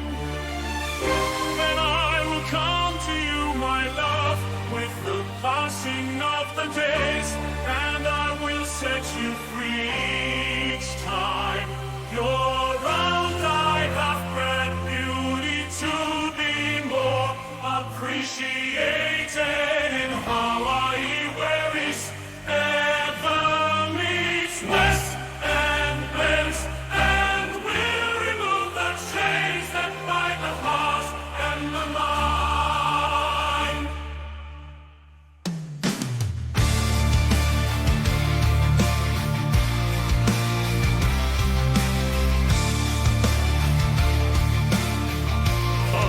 Ever faster, reaching name old death, a third wind becoming of her vapor spread.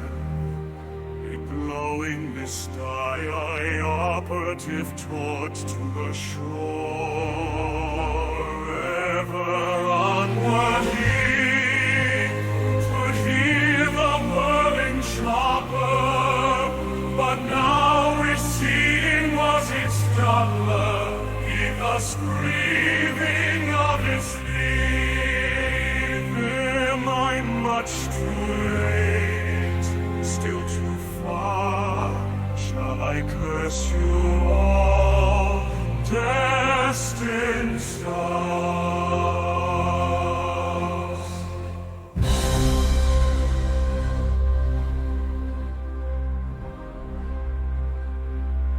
Sad lovely dear twist of fate, for you have one bullet left for chance not to use to sleep or dream perchance. But the top was rising nigh up into the star-crossed sky. Shout to self, I take this bullet now that the boss has left. Oh no, Miss Lucky Break encouraged. Do not be at all discouraged, for you know it shall not be so, and what with it you now must do.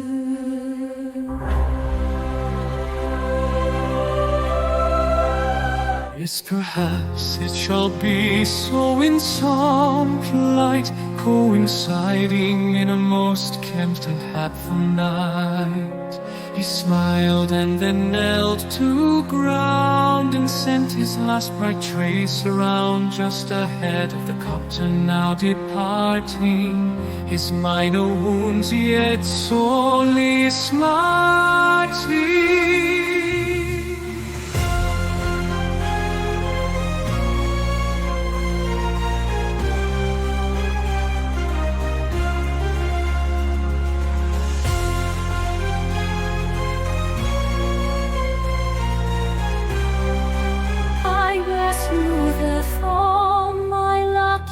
Charms, my good and well-fated man of arms. I've arms head of arms.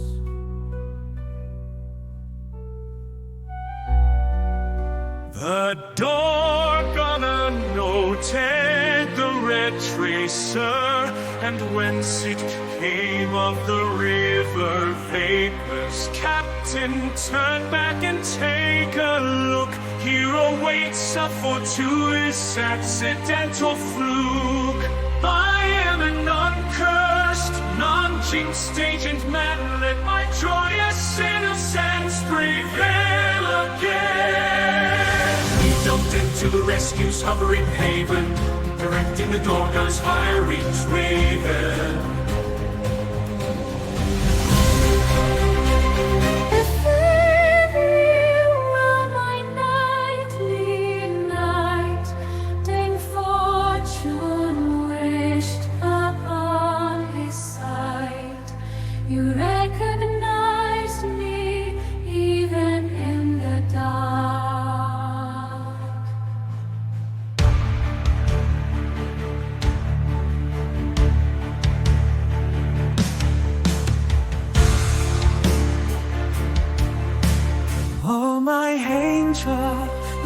lovely lark, I might have known it was you who'd ever see me through.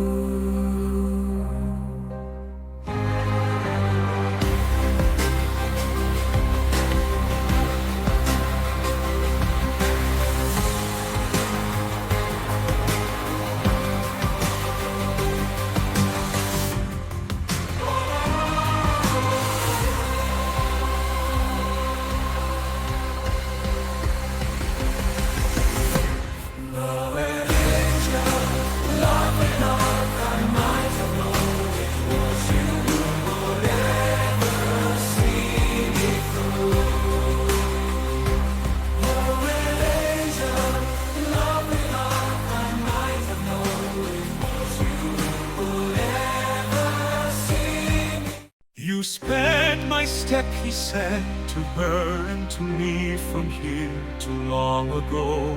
Why's everyone attempted to retard it? As even now the four winds are ever warning of the reports of the last resort, of the tip of the iceberg that has now globally warmed away. For spring is sprung in spurs, and it is yet of the joy that never left. I met the dire general, magic dragon had long by Vietnam, while I was delivering the army. Supply system and intelligence computer takes from Fort Shafter, CSC, Arkano. My pilot and I had just barely made it back intact from the northern bases. The general commended us and made us an offer on the spot. We signed out, the die had its own military arm. It was a phantom limb, all this and more I learned as a fine end to a long and desperate day of flying in a wounded helicopter. Nonsense may die and wiser men will yet remain the same, but you and I will take our place in time and find a better way to fly. Far beyond the roughest seas, I hear all your whispered dreams and the endless signs of the ones who love. They live on in the stars above. Then I will come to you, my love, with the passing of the days, and I will set you free each time.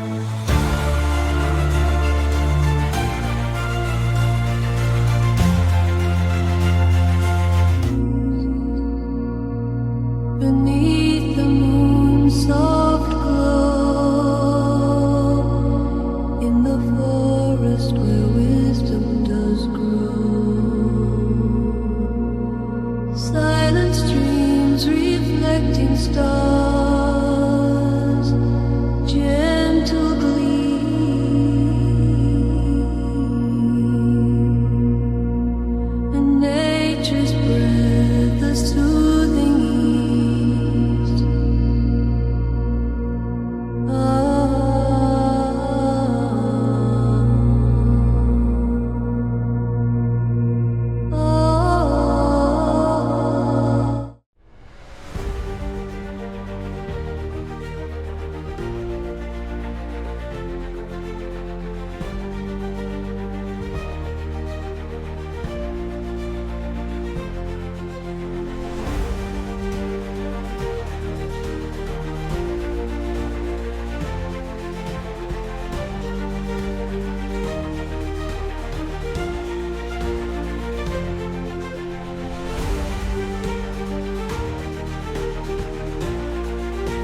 MP Major Patrick and MP Captain Juliet are in the Army in Fort Shafter, Oahu, Hawaii in 1971. That's some of it, Juliet. Fantastic story, Patrick, with your general that we met in Tahiti. He ran the mission. He's a good man, and so are you, but you're lucky to be alive. I sure am, especially now with you. Ditto. Double ditto. What's next? We're touring the island, keeping our eyes and ears open. We still have 4 days of vacation left. We'll also unravel the final mystery. The theory of everything. Yes, at last. My car is ready. Let's pack it up. We skirt Waikiki, past Diamond Head Crater, and drive through a rich residential section in Kailua. Conspirators might be in Kailua somewhere. It's rich there. Probably, but how would we know which? We don't, but we may see some cars with Kailua stickers around the island.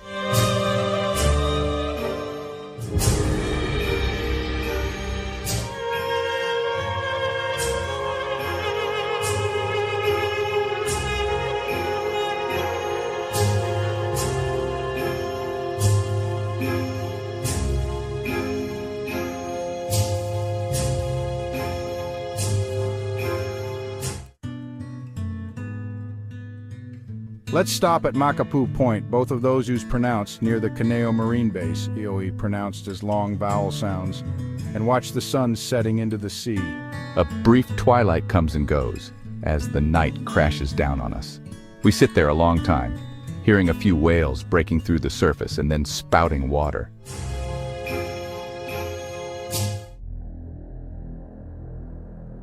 The all, meaning the toe or totality, must be infinite and eternal, or it wouldn't be the all, and now we have everything thrown in, as again, the all would have no limits. Let's focus first on the eternal, but still keeping in mind the everywhere of the all. Eternal systems are their own precursors. So they must be there all at once. No real past, present, or future, but for how it all gets interpreted. No first anything really for forever systems. Light requires matter before it, but matter requires light before it. They were both already there. All at once. Hard to figure, but it must be so. Stellar ignition requires some of the elements of previous stars. No first star ever. The all is at once. No electron or positron appeared before the other. Both at once, always popping up in pairs. As for quarks and antiquarks and even photons, which are their own antiparticles. Only two stable matter particles in free space, the electron and the proton, with opposing charge, and their antiparticles, of course, but no stable uncharged matter particles. And only one stable energy particle, the photon, uncharged. There are only those several ways to make them all. And from only these few all exists in its glorious and resultant complexity that as of now. The all at its level is all past, present, and future. Inside it, which is no longer the al, time is required to traverse it. And time, although not fundamental in itself, always goes forward. There's no going back for us. Why would anything at all exist? Because nothing cannot. Yet things have no source. And so the total energy must be zero. But zero cannot be. So there is fluctuation, positive and negative. Yet that capability exists as something. Yes, something has to. Because nothing cannot be. Sounds like Zen. It grants us now and then and when. This goes on everywhere, eternally. And everything happens. All at once, playing out forever and everywhere, sooner or later, or even many times at once, due to infinity. That is the outline of the toe. No first kiss for us, we've always been out there. And always will.